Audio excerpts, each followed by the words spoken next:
So Arkansas Traveler is an old fiddle tune, and over the years it's sort of been co-opted by the bluegrass world. What I'm going to play is pretty much a note-for-note transcription, more or less, of the song's melody. So you'll hear there's a very distinct melody in this song. Okay, so the song has two sections, part A and part B. Each section is played twice. We're going to start with part A. Now, part A begins up the neck. Most of this song on the banjo is going to be up the neck. In other words, to the right of the 5th fret. Okay, so we're going to begin with our index finger on the 9th fret of the 1st string and our middle finger on the 10th fret of the 2nd string. So you've got this position. You're going to play a backwards roll over this position. The sequencing of the fingers is backwards. In other words, it's going up towards your face. Okay, that's a backwards roll. Then your index finger is going to jump from the 9th fret of the 1st string up to the 9th fret of the 3rd string. Okay, the middle finger can stay planted where he is on that 10th fret of the 2nd string because we're not going to be plucking him with our right hand, so you're not going to hear him. So he's not doing any harm by staying there. So we're going to go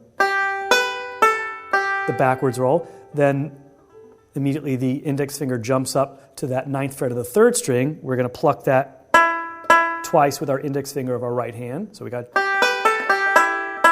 Okay. Then just keep those there. They can chill where they are. You're going to play the open 1st string twice. Okay. Then you're going to play 4 notes. Open. So now you got to remove that left hand. You're going to go. That's a forward roll, by the way. So that entire section that we just went over sounds like this, a little faster.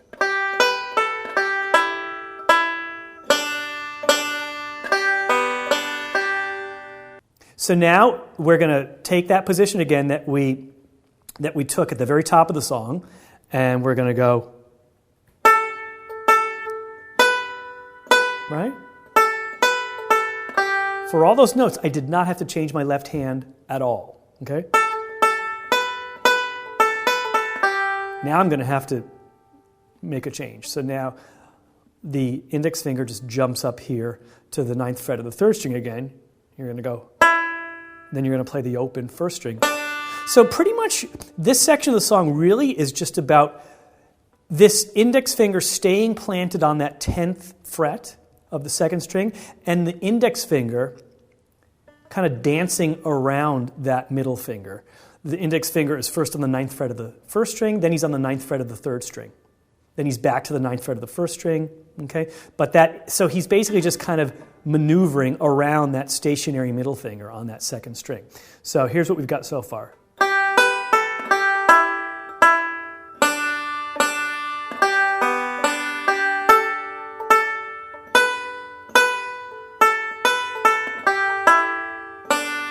Now you're going to repeat what you played at the very top of the song. And instead of doing that little roll, you're just going to hit that open 1st string once. And then you're going to go.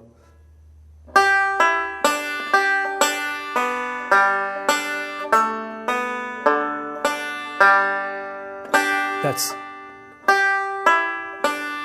a forward roll with that index finger on that 9th fret of the 3rd string. Release. So now you're open for those 4 strings, those 4 open strings.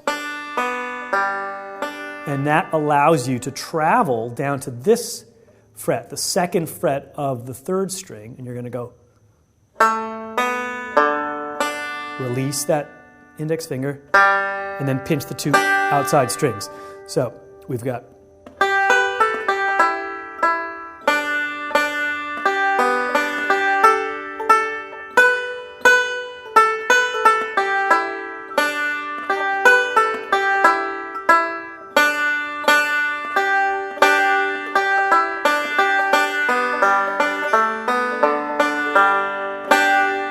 And you'd play that section twice.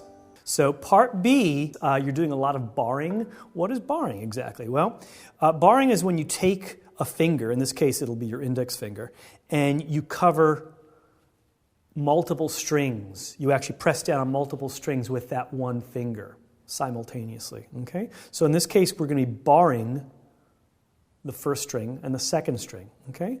So we're on the 12th fret, and you'll notice in the tablature it says 12th fret for both those strings. Some people might play it like this with two individual fingers, but that's actually making it more complicated than you need to. You can just bar it. Okay, so we're going to start with this bar position over the first string and second string on the 12th fret, and we're going to do this roll over it.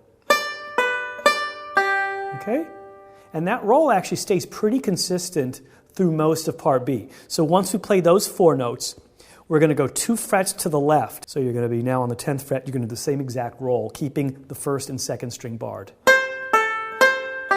So now what you're going to do is you're going to maintain that bar, but something else is going to happen. You're going to move now 2 frets to the left, right? I'm barring the 8th fret, but now I'm going to take, my ring finger is going to come right out onto the 9th fret of the first string. So I'm maintaining that bar, but now I've got my ring finger out here in front of the bar on the first string. You can play the same roll over this position. Right? Then you're going to move 1 fret to your left. The bar is going to move 1 fret to your left. There's the bar, 1 fret to your left, right there. You're on an inlaid fret. You're going to do this. You're going to do the same roll. Okay? Then you're going to take that bar, move 2 more frets to the left. Same roll. Okay? Now you're going to go up the neck. Remember, moving to your right is up the neck. You're going to go back up to the 7th fret. Then you're going to do this 2-fingered position again. You're going to move 1 fret to your right, and then your ring finger is going to come down 1 fret in front of that bar on the first string. So your ring finger's on the 9th fret. You're going to do the same roll.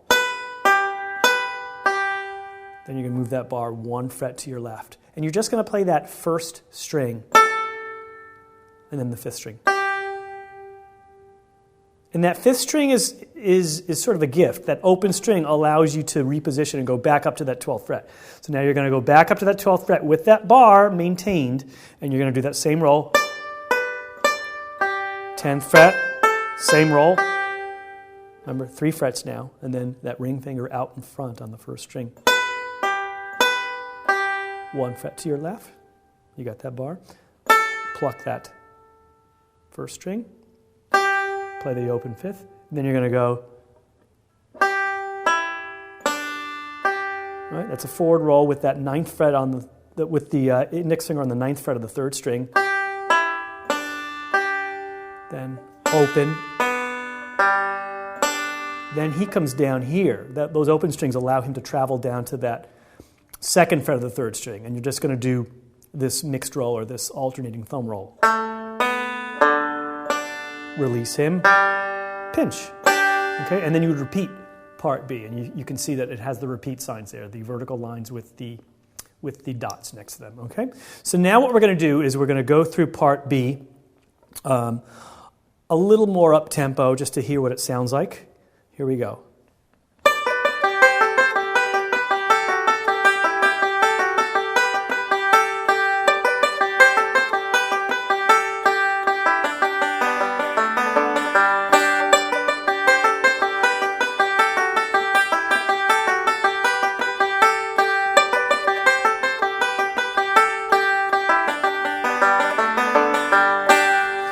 So now what I'm going to do is I'm going to play part A and B together, repeating both sections so you can hear what the song sounds like in its entirety. Here we go.